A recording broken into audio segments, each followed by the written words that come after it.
We go from Johny Hendricks' head coach to the man they'll be facing on Saturday night. This is very exciting.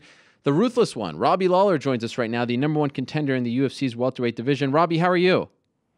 Pretty good. How you doing? I'm doing great. Thank you very much for the time. I know you're very busy. You know, we were just talking to Mark Lehman, who is Johny Hendricks' head coach, and talking about how this is Johnny's first rematch. I corrected him. You've had one before with Scott Smith. What's it like, you know, as far as rematches are concerned, especially this close? Like, do you remember what it was like with Scott? Do you feel like you have an advantage because you fought the guy, or do you wipe the slate clean, so to speak? Yeah, and I also fought Nico Vitale in Hawaii in a rematch. But no, I'm not too worried about. I'm not the same guy I was when I fought Hendricks the first time, nor is he. So I'm just. I've always been working on just getting better and finally tuning my skills so that I'm the best Robbie Lawler I've ever been before. Do you think it is to your advantage that you have fought twice since that fight and he hasn't fought once? I don't really worry too much about how much he's fought and how much I've fought. I just worry about how much I've gotten better, and I feel like that's my advantage. Did you think that you would get an opportunity to fight for the belt this quickly, within the same year, after you lost that fight? Or did you think that it would be a long road back? No, I wasn't sure how it was going to happen. UFC didn't tell me I was going to get a rematch. So I just got back to work as soon as possible, and then right after my next fight, I got back to work as soon as possible and put myself in the situation I am today. I'm just working hard and preparing myself to win a belt. Yeah, it's funny that you allude to that, because since you returned to the UFC in February of 2013, so less than 2 years ago, this is your 7th fight, and we've had some champions who have only fought once in almost 2 years. Tons of injuries. What's been your secret? How have you remained so healthy and so active when so many others seem to get injured all the time? I think it's maybe they're just hitting that point in their career. I was hurt a lot early in my career. Learned my body, learned how to train, and figured it out. Plus, my coaches do a really good job of keeping me healthy, and it's just a learning process. You learn your body, you learn how to not to take so many bumps and bruises in practice so that you're healthy to fight, and I think it also has to do with a little luck. Do you spar less? Do you do something less that you used to do a lot of that has led to less injuries for you? No, I just take care of my body. I spar more now than I have for the longest time down an American top team, so I don't think that's the issue. I think it's just recognize my body, finding imbalances in my body and my muscles and fixing those so that my body's balanced and I can train hard. Do you prefer to fight this often, or maybe when this fight is done, would you like to take a long break? I'd like to take a long break. It's been a long road. It's been a lot of work, but obviously fighting more often keeps me in shape, keeps me sharp, and I've been getting better. But definitely a rest to spend time with my family would be nice. Now, what was your reaction when they told you that they wanted you guys to fight on December 6th? Because, that this fight wasn't supposed to happen now. It's supposed to happen next year. It was supposed to be Weidman-Belfort. Did you need to, get some convincing? Were you in the right mindset? What was your reaction? No, I was in the right mindset. Dana called me and said, "Hey, what do you think about fighting for the title December 6th?" I said, "Okay, let's move forward. How do you get better? How do you get ready for that?" And I wasn't too worried about the date, and I was already getting other guys ready for their fights, so I was in shape, and it was the right time. Have you watched the first fight a lot?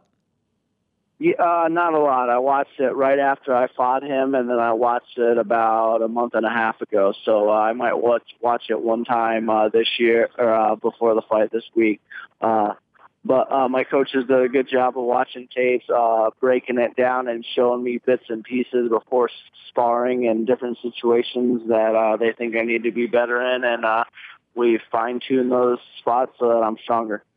He suffered a pretty serious injury in the fight. Do you look back and say, well, I should have been able to capitalize on this more? Are you surprised that he was able to even last 5 rounds with you? A torn bicep is pretty serious, and even seeing the picture afterwards, he obviously was out for a long time. What was your reaction when you found out that he was dealing with that for the majority of the fight? Nothing really. I don't feel like I missed the opportunity. It was what it was. I didn't get the job done, and how can I get better? That's how I think. I don't really look at as a missed opportunity. I look at it as figuring out a way to be better the next time, and that's what I've been doing. So have you done different things preparing for this fight than you did the first time around?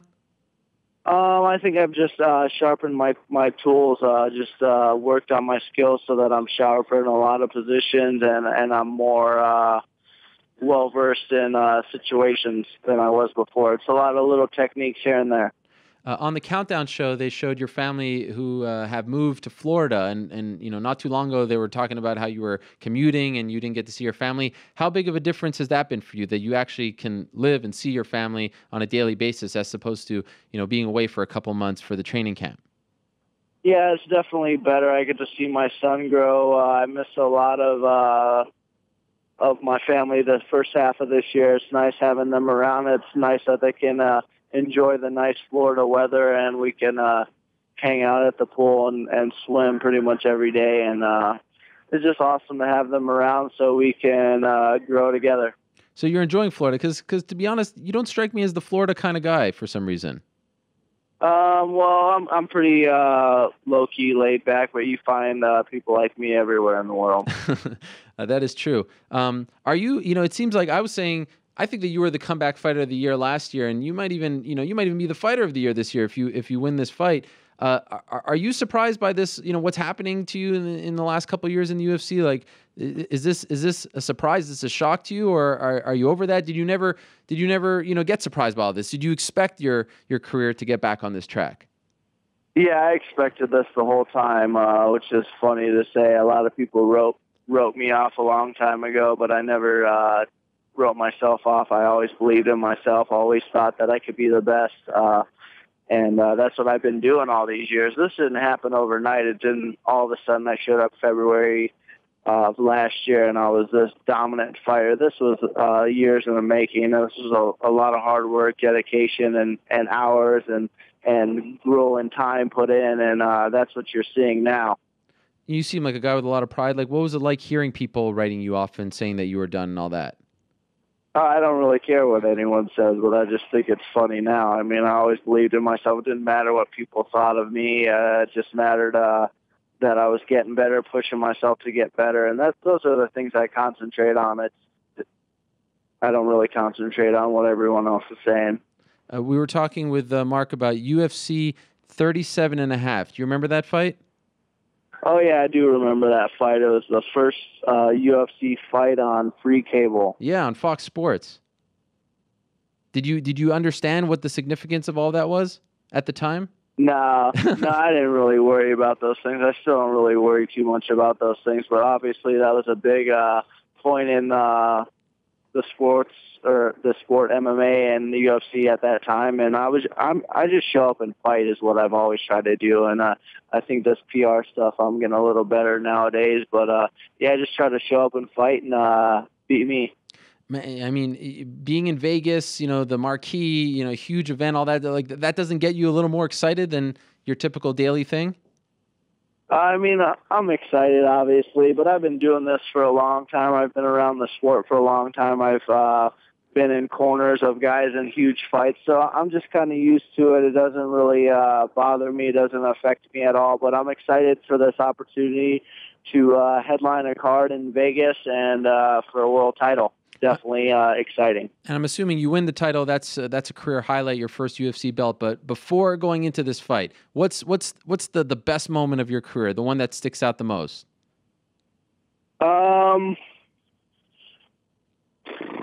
You've had some probably good ones. Coming back just recently, or not that recently, coming back and fighting Koscheck. Wow. Coming back to the UFC and showcasing that I was here.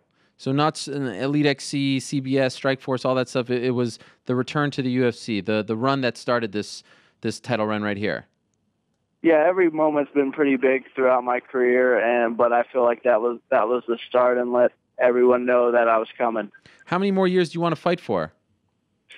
I want to fight as long as I'm healthy, as long as I'm motivated to fight and train hard and train with the young bucks and compete at a high level. that's kind of, I leave it up to my body and my mind. And right now, all is well, right? All is well. And final thing for you, Robbie, that fight, I think it was the fight of the year, the first one. It went down, in my opinion, to the final minute. It was so much fun to watch. You both were fighting in this phone booth in the pocket. It was just tremendous action. Are you envisioning the same kind of fight again? No, I want it to be one-sided. I don't want to take any bumps or bruises. I want to go out there and dictate all aspects and come out looking the way I went in with no bruises. So I'm looking to go out there and dominate and dictate. And Johnny's a hell of a competitor, and I'm looking to go out there and put it on him. Thank you very much, Robbie. Appreciate the time, and best of luck to you. Thank you very much. All right, there he is, Robbie Lawler. A huge fight for him. Rematch of what I believe is the fight of the year thus far. Still some more events to go, at least, as far as UFC is concerned, 4 more events. You never know what can happen. But we're getting a pretty special thing on Saturday. 2 titles on the line. We're getting that fight, of course, Hendricks versus Lawler 2, and then Gilbert Melendez versus Anthony Pettis, which is obviously a headliner in its own right. A tremendous fight at 155 pounds, and a fight that we've been waiting for quite some time. I mean, they announced that fight back in February, and it's finally happening. Remember when they announced it in February, December 6th, or at least December. They didn't announce the specific date. Felt like it was, 10 years away, and now it's finally here. And it's a pretty damn good main card as well. A great card top to bottom, so looking forward to that very much.